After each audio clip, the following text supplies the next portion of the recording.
To describe this story as horrifying would be an understatement. And if that sounds like a warning, then that's exactly what it's meant to be. It deals with the sexual abuse of children by satanic cults. And not only that, human sacrifices as well. We started investigating these secret satanic cults when a British Member of Parliament linked them with the ritual murder of children. In this day and age, it sounded too far-fetched, as did suggestions that the same thing might be happening in Australia. But then we met Teresa. She's only 15, and for 12 of those years, she's been the victim of relentless depravity. Teresa's story is both shocking and compelling, yet it's a story she's anxious to tell. But again, we should warn you that parts of this report may be distressing. Friends of the family and strangers and my family used to rape me. Make me abort the babies I had. It would be hard to imagine more misery and suffering than what Teresa says she's had to endure. And us kids would be made to do things with the adults and the animals, and then a sacrifice would happen. The sacrifice, were these animal sacrifices? Animals and people. On what scale do you think this was happening? Enormous, far beyond what we've ever heard of here before. Teresa's mother, Bridget. You're talking about mass murder? Yes, on a scale that this country's never heard of before. Like the old people's homes now, only these are... For the first time, Teresa is learning what it's like to live with love instead of fear. Pretty though. In this quiet English village, with the help of her mother, she's slowly repairing her broken life. Teresa is now 15, but at the age of 2, she was left in the care of this woman, the grandma she called Nan. And that, she says, is when her torment started. Who was the leader? Who was the boss of the gang, of the cult? At home it was my nan. Your Nan made you have sex with animals? Yeah. Like goats and donkeys. The story of Teresa is a story almost too horrible to recount. A case of child abuse that goes well beyond the kind of things we normally associate with the abuse of children. In 27 years of reporting, it has to be one of the most painful stories I have ever had to tell. How many men or how many people would have sex with you? What, at one time? Yes. About everyone who was there, which must have been about 20. You know, from 10 to 20 people. If it was a big ceremony, it used to be 30. What would your grandma be doing when these men were forcing themselves on you? Usually laughing. Or smiling. Or having sex with another man. Or other men. A chronicle of debauchery and depravity so horrific it's hard to believe. You have to ask yourself, could Teresa be just making it up? No. I know what's true and what's not. No, I know what I saw. Children don't make up elaborate lies that this would have to be if it was a lie, which I know it is not. It isn't. This couldn't be a terrible dream, a nightmare that you're reliving? No. It's no dream. It's a nightmare, but it's not one you can wake up from. It's there all the time. This really happened? You're quite sure of that? Yeah. The police don't think Teresa made up a story. Some of the cult members are to stand trial. 5 men have been charged with rape. As for Nan, the grandmother, she's 61 and lives in this council flat in South London. She's charged on 7 counts of aiding and abetting rape and 2 counts of performing abortions on Teresa. If you're finding this hard to believe, so did I at first. But then there are the medical reports, evidence of sustained sexual abuse.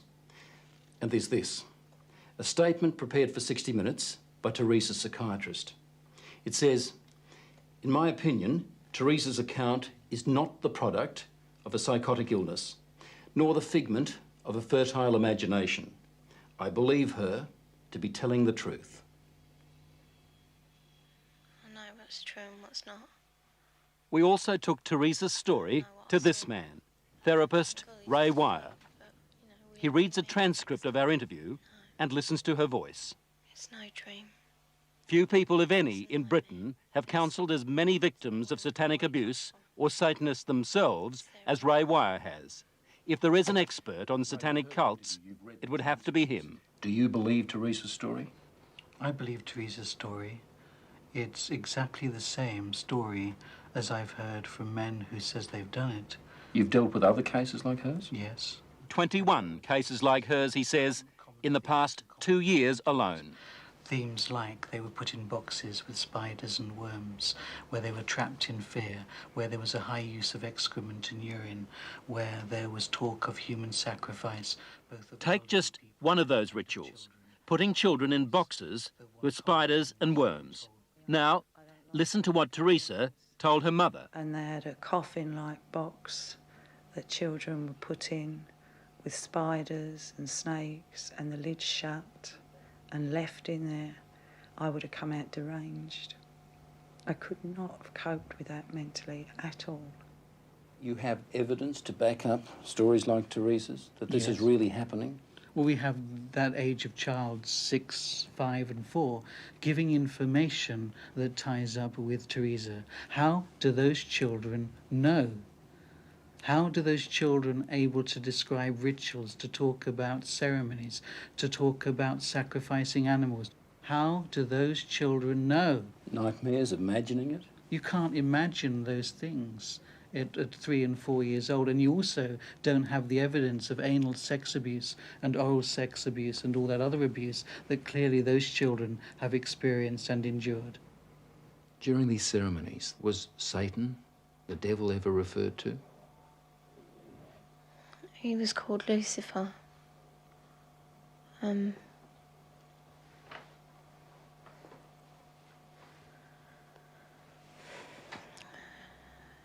What did they say about the devil, about Lucifer? That killing the people made him happy. Sacrifices to please the He devil. used to talk about According to Teresa, the worst rituals took place at a house somewhere in the country. it was big, you know, expensive. From the front, it looked like a castle. You know, it had a long drive and big double wooden doors. Do you think they were rich people then? Very rich.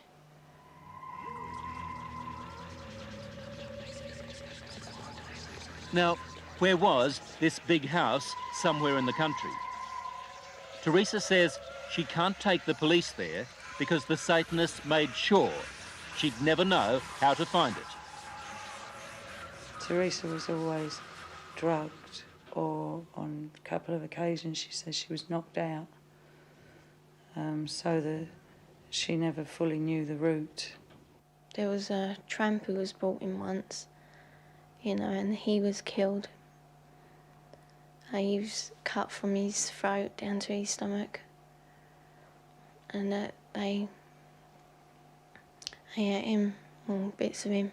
They killed a man at a ceremony Yeah, in front of you? yeah, in front of all of us. Did the tramp, did this man fight back?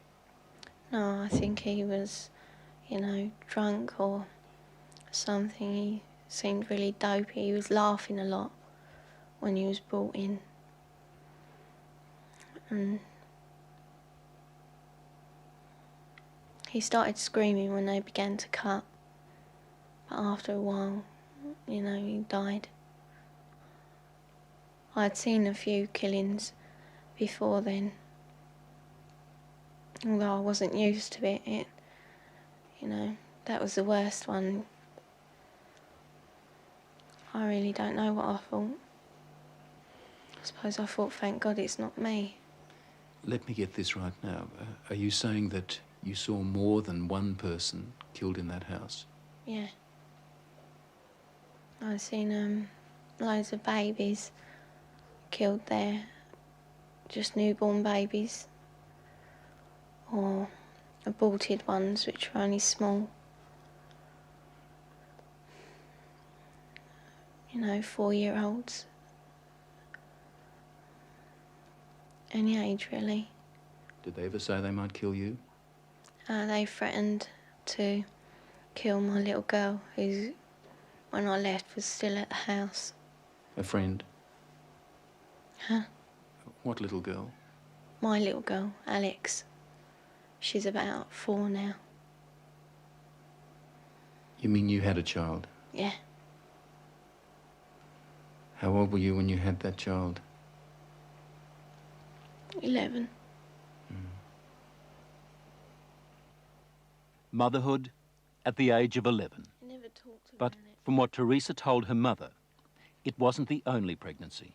We think about 7 or 8 times. It's hard to say. It was constantly happening from the time she was capable of being pregnant. What happened to the pregnancies, to the babies? They were aborted by my nan or by one of the doctors at the house. There were doctors there at that house? Yeah, there was 2, I think. Yeah, and a nurse. What would happen to the fetuses, the unborn babies? I used to be taken away most of the time, and one time the baby was taken out of me and then killed in front of me because it was still alive. And then, what would happen? Well, after they killed it, they would eat it. Well, we were also made to eat it. You were made to eat your own fetus? Yeah. Who made you do this? My nan. You'd think the one person in the world you could leave a little girl with would be Grandma. Someone to give her love and protect her from harm. Yet, when Teresa was left to live with her grandmother, they might as well have handed her to the devil himself. Grandmothers, I mean, the vision it conjures up for you, sweet old lady with grey hair, rosy cheeks, holding her arms out to love her grandchildren. And it was exactly the reverse. But why was Teresa living with Nan in the first place and not with her mother? Well, when my first marriage broke up, I took the children with me and couldn't cope. So I gave them to their father, who in turn moved to his mother's. And To Nan's place? Yeah. And when he left the Nan's place, he left the children there. How do you feel now towards her grandma and the other people who did all those things to your daughter? They disgust me. They are the worst form of life this earth has had the misfortune to create. Vile. Did you ever try to run away? You must have been frightened. A couple of times I did, but my uncle, he caught me and brought me back. Going to the police? Did that occur to you? No. No. I thought it was normal, even though I didn't like it. I mean, you don't like to eat greens, but somehow, I thought it was just her being called to be kind or something like that. She said to me it was something that everybody did, she thought, like you don't like going to school or the dentist, you don't like going to the black masses. It was never any different. I didn't have nothing to compare it to. All part of life, Teresa thought. Even a miscarriage one day at school. Yeah, I asked the teacher if I could go to the toilet, and she allowed me out. I went into the toilet, and the baby was in my knickers. I thought it was dead, but it wasn't. It was still moving. And yet no one at school knew, No, saw anything. no. Or if they did, they didn't say. No, she was treated for a high temperature, fever, nothing more. What did she do with the baby? She kept her for a while because she was frightened that they'd use the child as part of the rituals. So she turned the pencil case into a little coffin. Apparently she put roses in to make her smell sweet, put a letter with her, pictures of herself and her brother, a picture of me. And then I put it down the chute because I didn't want my nan to get it. As we said earlier, the police have already charged some members of the cult, and we know they're also investigating Teresa's accounts of those ritual killings.